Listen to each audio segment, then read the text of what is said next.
তিলাওয়াতের ভাজে ভাজে সুরের অলংকার, এ কোরআন বাণী যে আল্লাহর, এ কোরআন বাণী যে আল্লাহর। আসসালামু আলাইকুম ওরহমতুল্লাহি ওবরাকাতুহ। আসুন্নাহ ফাউন্ডেশনের অনন্য আয়োজন সহজ সূত্রে কোরআন শিখির অষ্টম পর্বে আপনাদেরকে স্বাগতম। তাআল্লামুল কোরআনা ওয়াতলুহু, কোরআন পড়া শিখো এবং তেলাওয়াত করো। তো আমরা যারা কোরআন পড়া এখনও শিখিনি, আমরা চেষ্টা করি কোরআন পড়া শেখার জন্য। আল্লাহ সুবহানাহু ওয়া তাআলা আমাদেরকে তৌফিক দান করুন, আল্লাহুম্মা আমিন। প্রিয় শিক্ষার্থীবৃন্দ, গত ক্লাসগুলোতে আমরা আরবি বর্ণমালা শিখেছি এবং 22টি যুক্ত অক্ষর অথবা 22টি যুক্ত হরফ, যে হরফগুলো পরবর্তী হরফের সাথে যুক্ত হয়ে আসে, অর্থাৎ হরফগুলো শব্দের শুরুতে যুক্ত হয়ে আসে, শব্দের মাঝে যুক্ত হয়ে আসে এবং শব্দের শেষে যুক্ত হয়ে আসে। প্রিয় শিক্ষার্থীবৃন্দ, আজকে আমরা শিখব 60টি হরফ এমন রয়েছে যে হরফগুলো পরবর্তী শব্দের সাথে যুক্ত হয় না, কিন্তু শব্দের শেষে যুক্ত হয়। অর্থাৎ এই হরফগুলো শব্দের শুরুতে যুক্ত হয় না, শব্দের মাঝে যুক্ত হয় না, কিন্তু শব্দের শেষে যুক্ত হয়। হরফগুলো কি কি? আপনারা সকলে আমার সাথে বলুন। আলিফ, দাল, যাল, র, জা, ওয়াও, হামজা। এই 7টি হরফের মধ্যে 6টি হরফ শব্দের শেষে যুক্ত হয়ে আসে, কিন্তু এখানে একটি অক্ষর আছে, অক্ষরটি হলো হামজা, যে অক্ষরটি সংযুক্ত হয়ে আসে না, কিন্তু হরফের উপর অথবা নিচে লেখা থাকে। তাহলে আপনারা স্ক্রিনে একটু লক্ষ্য করুন। প্রথম হরফটি হলো আলিফ। আলিফের 3টি অবস্থান রয়েছে, আপনারা দেখছেন। আমরা উদাহরণটা নিয়ে এসেছি।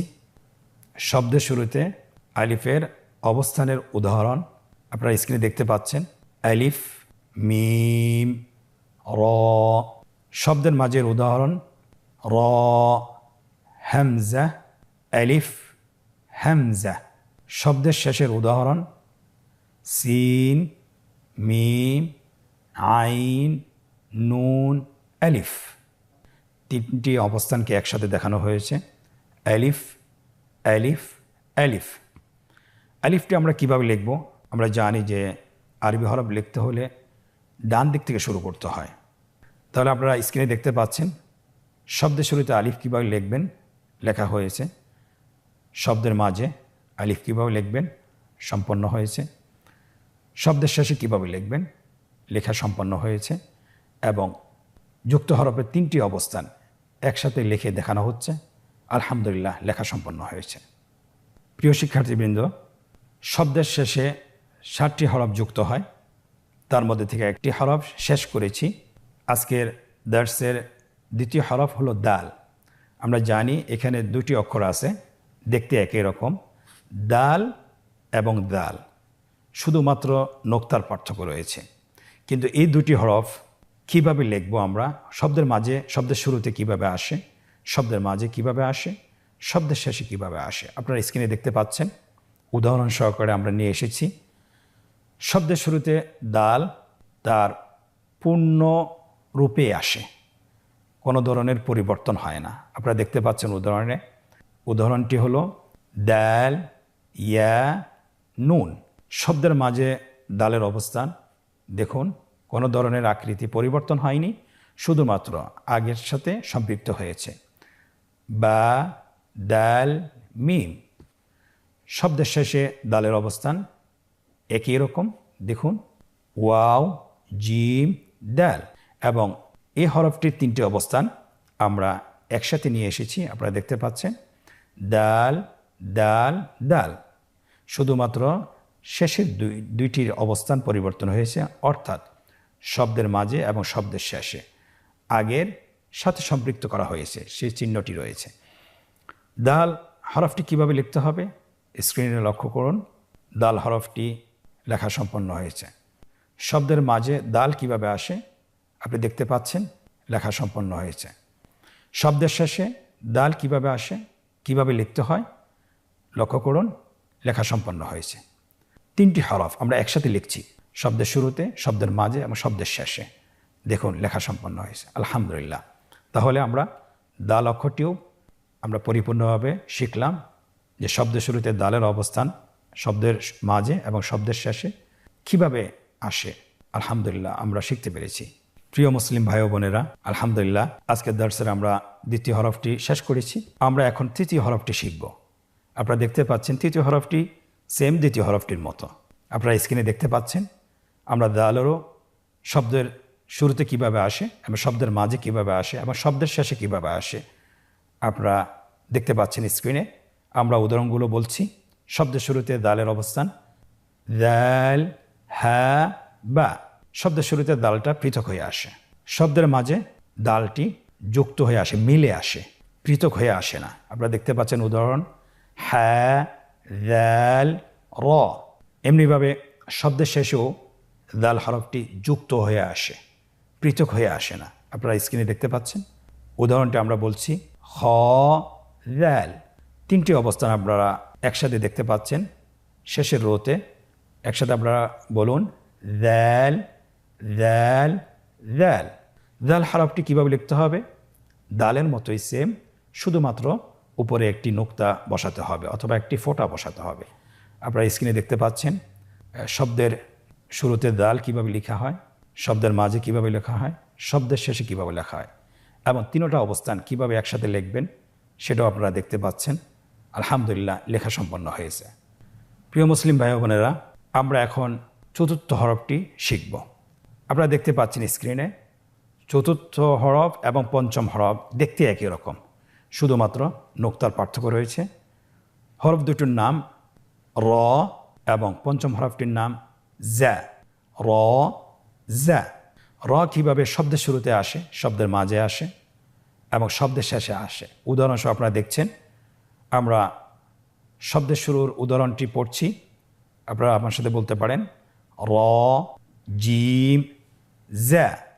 শব্দের মাঝের অবস্থান ইয়া, র, ডাল। র এর অবস্থান শব্দের শেষে। আপনারা উদাহরণটি দেখছেন।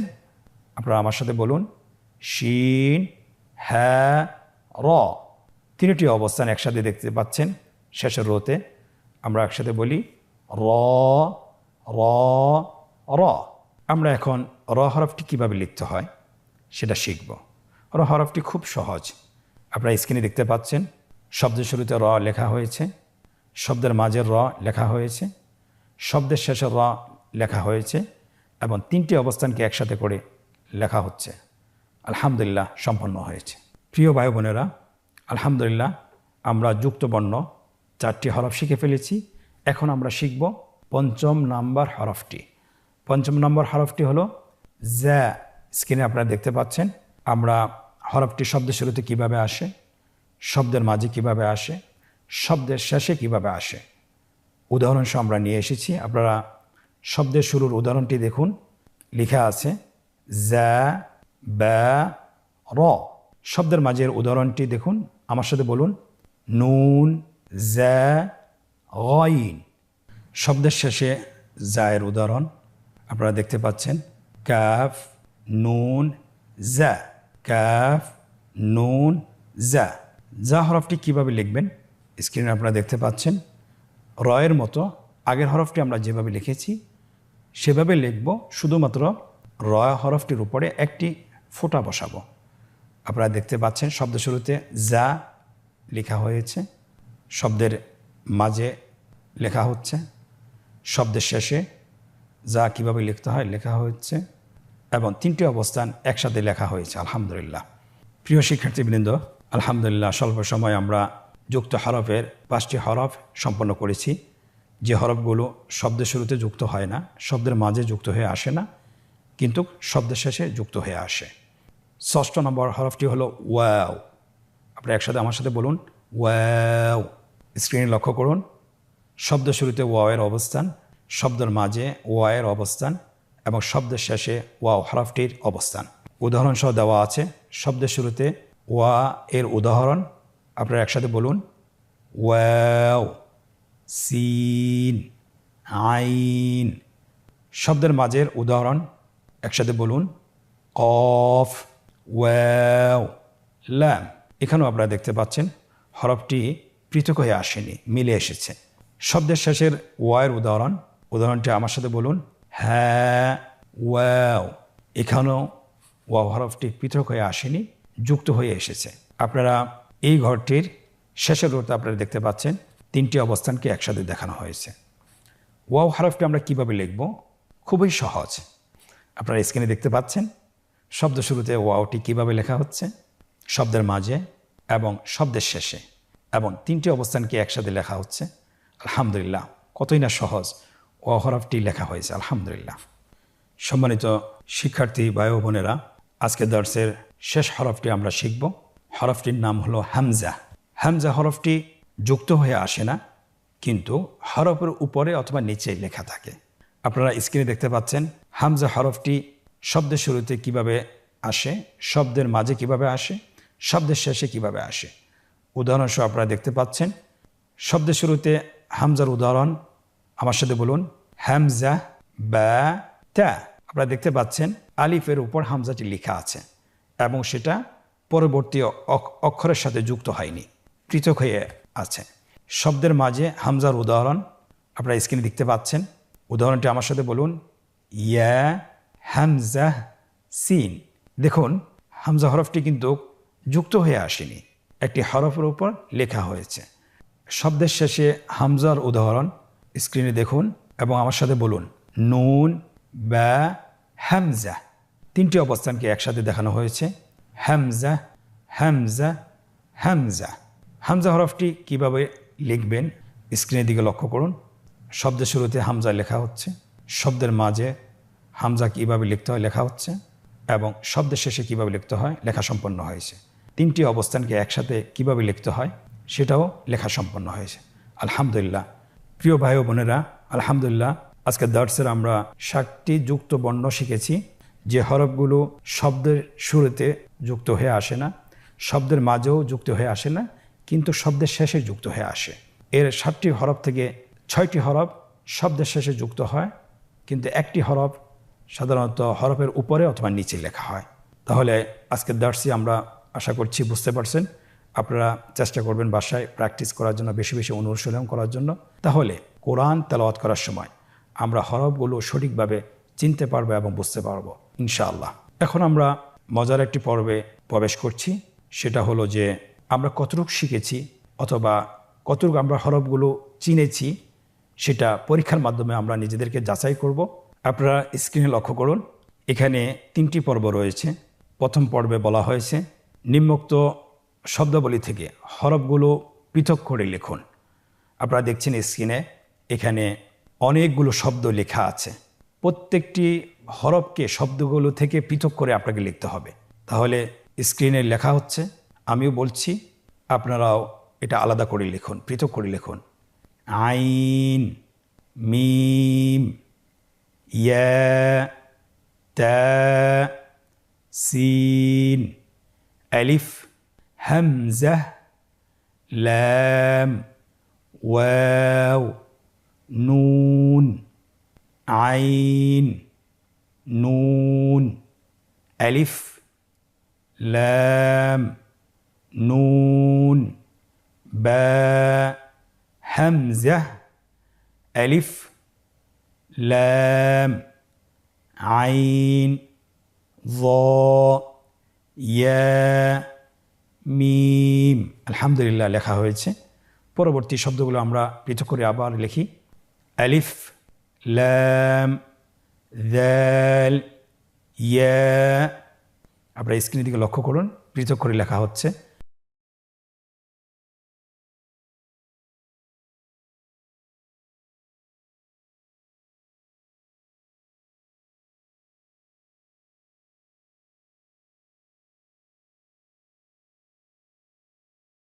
আলহামদুলিল্লাহ, আমরা প্রথম পর্বটি শেষ করেছি। আপনারা যদি এই হরফগুলো সঠিকভাবে চিনে পৃথক করে লিখতে পারেন, তাহলে আরবি যে কোনো শব্দ আপনি হরফগুলো সঠিকভাবে দেখে দেখে বলতে পারবেন ইনশাআল্লাহ। তাহলে আশা করছি ইনশাআল্লাহ আপনারা এটা বারবার অনুশীলন করবেন। আজকের অনুশীলনের দ্বিতীয় পর্ব, এখানে বলা হয়েছে নিম্নে যুক্ত আকৃতির হরফগুলো সঠিক জায়গায় লিখুন। আপনারা দেখতে পাচ্ছেন স্ক্রিনে, এখানে যুক্ত আকৃতির হরফগুলো লেখা আছে, শুধুমাত্র যুক্ত আকৃতির হরফগুলো সঠিক জায়গায় লিখতে হবে। প্রথমে লেখা আছে দাল, তাহলে আমরা দালের ঘরটিতে লিখে ফেলি। পরবর্তী হরফ দাল, সঠিক বক্সে লিখে ফেলুন। এরপরে জায়ের ঘরে লিখুন। এরপরে র, এরপরে হামজা, এরপরে ওয়াও। আলহামদুলিল্লাহ, লেখা সম্পন্ন হয়েছে। আশা করছি আপনারা সবাই সঠিক উত্তর দিতে পেরেছেন। আজকের অনুশীলনের তৃতীয় পর্ব আপনারা স্ক্রিনে দেখতে পাচ্ছেন। নোক্তা দিয়ে যুক্ত আকৃতির হরফ তৈরি করুন। এখানে বাংলায় উচ্চারণ লেখা আছে, শুধুমাত্র সে অনুযায়ী আপনারা নোক্তা দিয়ে যুক্ত আকৃতির হরফ তৈরি করবেন। ডান দিক থেকে আমরা শুরু করি। এখানে লেখা আছে বা। আপনারা সবাই জানেন বায়ের নোক্তা উপরে না নিচে? অবশ্যই বায়ের নোক্তা নিচে বসবে, বায়ের ফোঁটা নিচে বসবে, নিচে বসানো হয়েছে। এরপরে শব্দটি হলো খ। আমরা জানি খয়ের নোক্তা কোথায় থাকে? অবশ্যই খয়ের নোক্তা উপরে থাকে। স্ক্রিনে দেখছেন খয়ের নোক্তাটি উপরে বসানো হয়েছে। এরপরে বলা হয়েছে শিন। আমরা জানি শিনের তিনটি নোক্তা, তিনটি ফোঁটা। স্ক্রিনে দেখতে পাচ্ছেন তিনটি ফোঁটা বসানো হয়েছে। আলহামদুলিল্লাহ, কত সহজ না? আশা করি ইনশাল্লাহ আপনারাও পারবেন। আপনারা যদি প্রত্যেক দিন 10 থেকে 15 মিনিট করে এই ভিডিওগুলো দেখেন এবং ভিডিওর সাথে আপনারা চর্চা করেন এবং পাশাপাশি যদি অনুশীলনগুলো করেন, তাহলে আশা করছি ইনশাআল্লাহ আরবি হরফ চিনতে আর কখনোই আপনার কষ্ট হবে না। আজকের পর্ব থেকে এখানেই বিদায় নিচ্ছি। জাযাকুমুল্লাহ খায়ের। ওয়াসসালামু আলাইকুম ওয়া রাহমাতুল্লাহি ওয়া বারাকাতুহু।